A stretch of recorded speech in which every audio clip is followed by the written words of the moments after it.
ہلاک ہوئے ان جنگوں میں پھٹنے والے بموں سے وجود میں آئے۔ ناظرین، اس وقت سکرین پر نظر آنے والی تصاویر قوم سمود کے ان آثار کی ہیں جن کا اللہ سبحانہ و تعالیٰ نے قرآن میں بار بار ذکر کیا اور بار بار یہی کہا کہ کیا تم نے نہیں دیکھا وہ کیسے ہلاک ہوئے؟ کیا تم نے زمین میں سیر نہیں کی کہ ان کے گھروں میں نہیں گھومے پھرے؟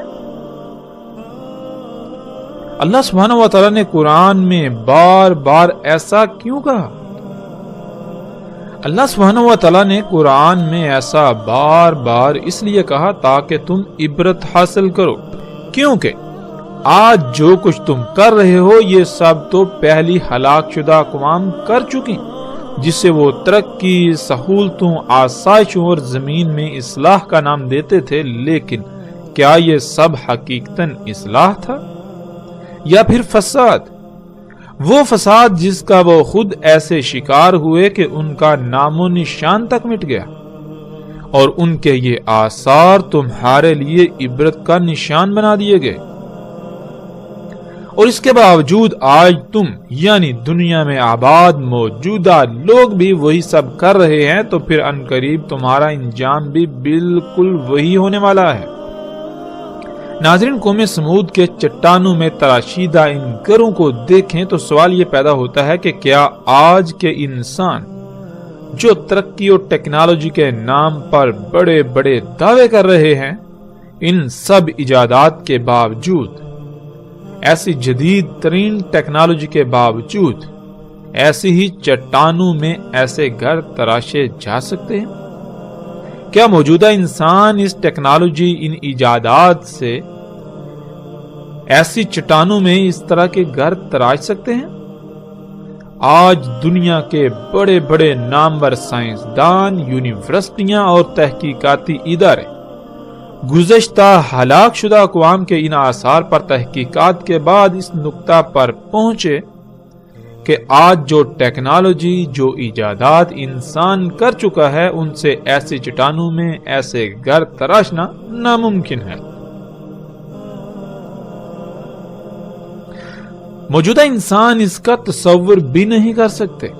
پھر ان کا مزید یہ کہنا ہے کہ اول تو یہ کام انسان کا نہیں، اور اگر اس بات کو تسلیم کر لیا جائے تو جن انسانوں نے یہ گھر تراشے وہ ٹیکنالوجی میں موجودہ انسانوں سے بہت بڑھ کر تھے، جن کا تصور موجودہ انسان کے بس سے باہر ہے۔ قرآن میں اللہ سبحانہ وتعالی نے یہ بات واضح کر دی کہ زمین کا اختیار انسان کو دیا گیا، نہ کہ اس کے علاوہ کسی دوسری مخلوق کو، تو یہ سب کچھ ان قوموں کا کیا درا ہے جو اپنے انہی مفسد اعمال کے سبب ہلاک ہو کر صفحہ ہستی سے مٹ چکی، جس سے یہ بات روز روشن کی طرح عیاں ہے کہ یہ سب گزشتہ انسانوں کے ہی اعمال ہیں۔ جب یہ سب انسانوں کے ہی آثار ہیں اور وہ ٹیکنالوجی میں ناقابل تصور حد تک موجودہ انسانوں سے بڑھ کر تھے، اس کے باوجود جب ہلاکت آئی تو کچھ بھی ان کے کام نہ آیا، تو موجودہ انسانوں کا عنقریب کیا انجام ہونے والا ہے، یہ بھی پھر ڈکا چھپا نہیں۔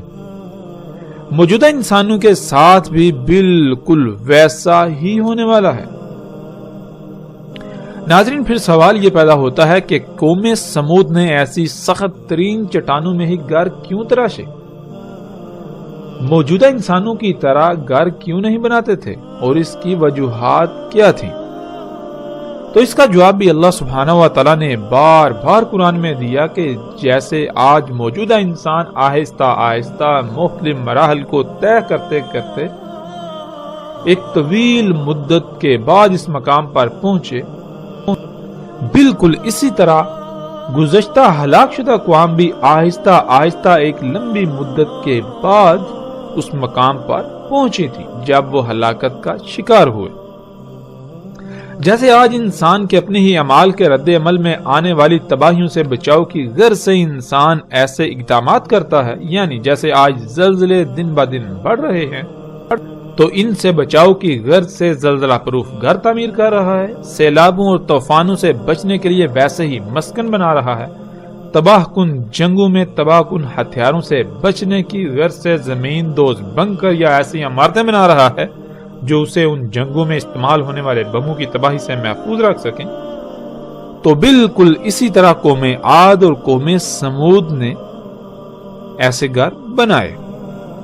تو بالکل اسی طرح قوم عاد اور سمود نے اگر ایسے گھر بنائے تو وہ ان ایٹمی ہتھیاروں سے بچاؤ کی غرض سے جن کا خوف انہیں لاحق رہتا تھا،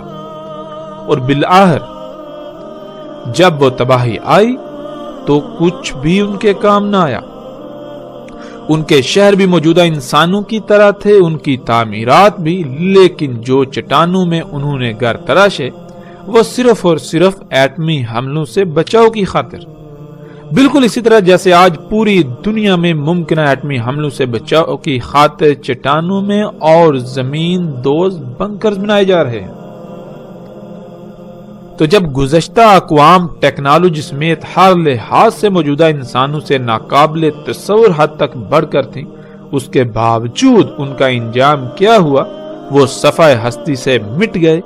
کچھ بھی ان کے کام نہ آیا۔ جو کچھ بھی انہوں نے بنایا تو کیا موجودہ انسانوں کے کچھ کام آئے گا جو کچھ یہ بنا رہے ہیں؟ اس کے باوجود کہ یہ انہیں مسیحا سمجھ رہے ہیں،